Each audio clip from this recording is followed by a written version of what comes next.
Hello there, and welcome to Reach for Power, where we take a closer look at power itself and the strategies to build it. I am your host, Monika Kruk, and in this episode, we will focus on getting noticed. I'm sure all of you have many assets, and we effectively can divide them into four groups: physical, intellectual, emotional, and social. In terms of physical ones, well, this is your external appearance, your beautiful hair, your gleaming eyes, your nice figure, your pretty clothes, you name it. In terms of intellectual ones, those will be your degrees, your previous experience, your companies that you used to work for, any projects that you participated in, any courses that you completed. In terms of emotional ones, those can encounter the fact that you keep your head leveled in crisis, the fact that you are empathic towards your peers, the fact that you can read between the lines. Those are just a few examples. And in terms of social ones, those are your connections. This is your network, this is your family, those are your friends, those are your loyal supporters. So in other words, a lot of different attributes, different characteristics, different items that you can build on to then leverage those for building power and also for achieving new milestones or new successes in your current role. The only thing is that if you are the only one aware about those, they will not help in any way to drive your levels of influence. Effectively, come to think of it, all of us are like brands. In fact, one of the metaphors which I often use when describing that particular element to my students and coachees is that you can think of yourself as a yogurt. I know it sounds a bit brutal, but bear with me.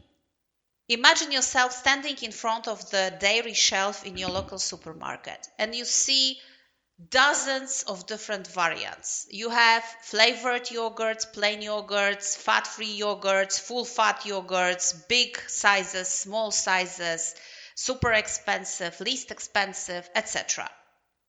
The thing is that in order to become successful in this huge crowd of similar products, you need to stand out. So apart from great packaging, so your physical attributes, you also have certain characteristics which you can leverage. For example, maybe your particular yogurt variety comes with fruits, or maybe it comes with probiotics, or maybe it has some functional attributes that your consumers might leverage. In other words, people need to know that your name is the name of the game in your company, in your industry, in your country, and in your yogurt shelf. And the way to do that is effectively to start from getting noticed. This is Power 101. Let me describe some of the elements to keep in mind while you're thinking about getting noticed and some common pitfalls which also come with that. What I observe over and over again is that it is easy or easier to get noticed in the surroundings of your peers, meaning you find it easier to talk with people who are on the same level, to show what you completed recently, discussing different projects. Things become a bit more complicated when you, for example, discuss with your bosses or stakeholders. At the same time, in terms of building your long-term career, in terms of building your path to power, making sure that those with power already actually see what you can do, appreciate the attributes that you bring to the table is absolutely essential. In other words, what to do to make sure that not only everybody knows your name, but also can quote all your recent successes. What else can you do to get noticed by your stakeholders that might help your professional growth? By the way, it does not mean that you go into this obnoxious tooting your own horn. We will have a separate episode both on the brand building and on the self-promotion, but in this specific case, it's about standing up and being counted. Let me throw some examples your way and pick and choose the one again that fits your specific situation the best. Easiest way to start: Be more visible at team meetings. Share your opinion, share your perspective, maybe do some additional research before the meeting happens and share the findings with the whole group. Make yourself visible. How about organizing or leading some sort of information exchange? It might not be just another boring meeting that we all dread, but maybe something where you actually add value, where you help your colleagues to achieve their goals, but also to become visible as the expert or the person who holds the access to information. What about proposing a new fire chat type of event? You might bring others with you, you might collate a team to work on that, but you might, for example, put yourself in a presenter's role or introductory role. How about hosting a podcast at the end of the day? Share what you think or what you know with your audience. Stir some discussion based on the topics that you are interested in.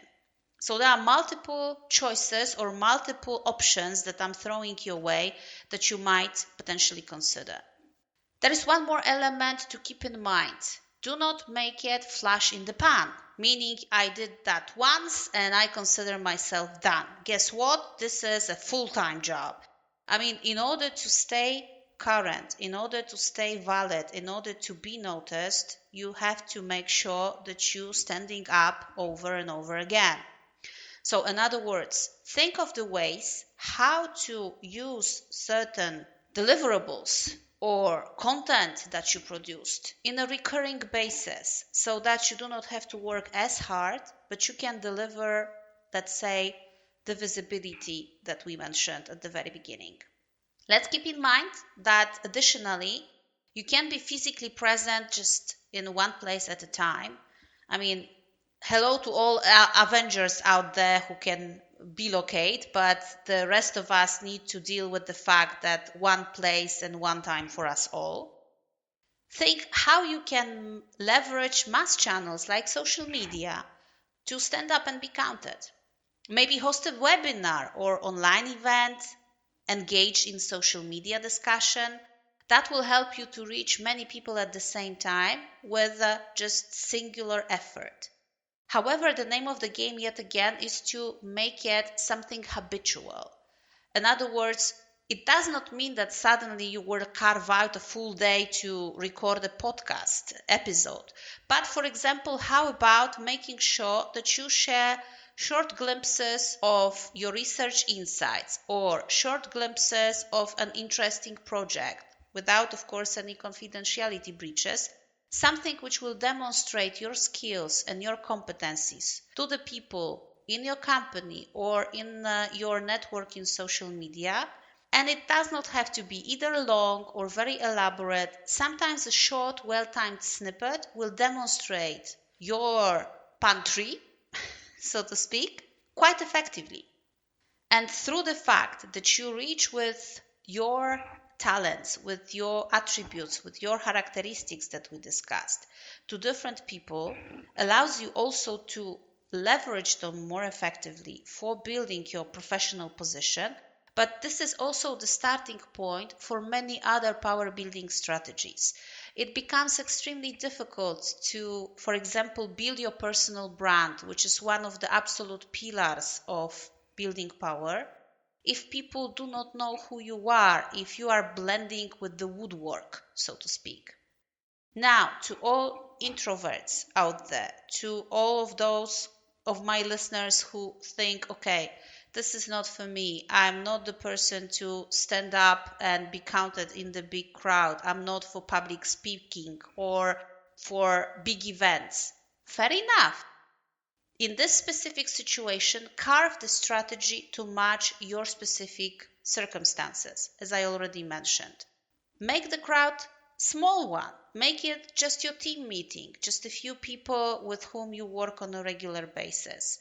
In order to diminish the stress, prepare the script. I mean, think through what you want to say, what sort of points you want to make. Do not rely on the fact that suddenly there will be a stroke of genius during that particular session.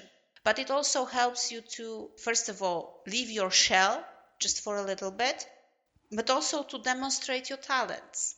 And the introverts that I know, whenever they speak on the topic that they feel highly comfortable with, find it much easier actually to step out of their comfort zone and be counted. So choose the situations which are comfortable for you. The point is not to push you to a deep water where you are dealing with a huge crowd, debating a topic with which you do not feel comfortable with. Choose the setting which is the safest, where you feel most at ease, and start practicing there. Then another point, like with any power strategy that we discuss in this podcast, it's never given that the first attempt will be 100% successful one. I mean, if it is, good for you, congratulations, keep it going. But in vast majority of cases, with yours truly included, it's a trial and error. In other words, you go out there into the world, you try certain strategy, you decide what elements or what aspects of the strategy work for you or work in specific circumstances, and you leave others aside. The key point is to try, because I may talk myself to death here, you might fall asleep listening to me, but if you do not try, we will never know which elements actually did work, which experimentation brought some interesting insights, and which demonstrated that some elements are just not for you. Promise me just one thing, you will not give up on trying just because you perceive yourself as an introvert and treating that as an excuse not to do anything. This is not the way to go.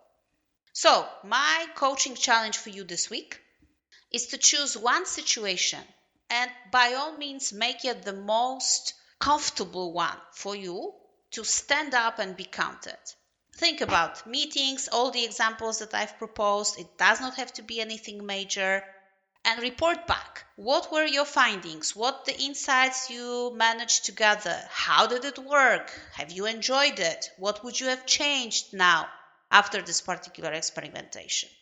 Also, if you liked today's episode, please subscribe to have regular access to the fresh content. You are also more than warmly welcomed to check Reach for Power webpage for more materials at reachforpower.com and share your thoughts through LinkedIn with me. Thank you for joining me today, and keep on reaching for power.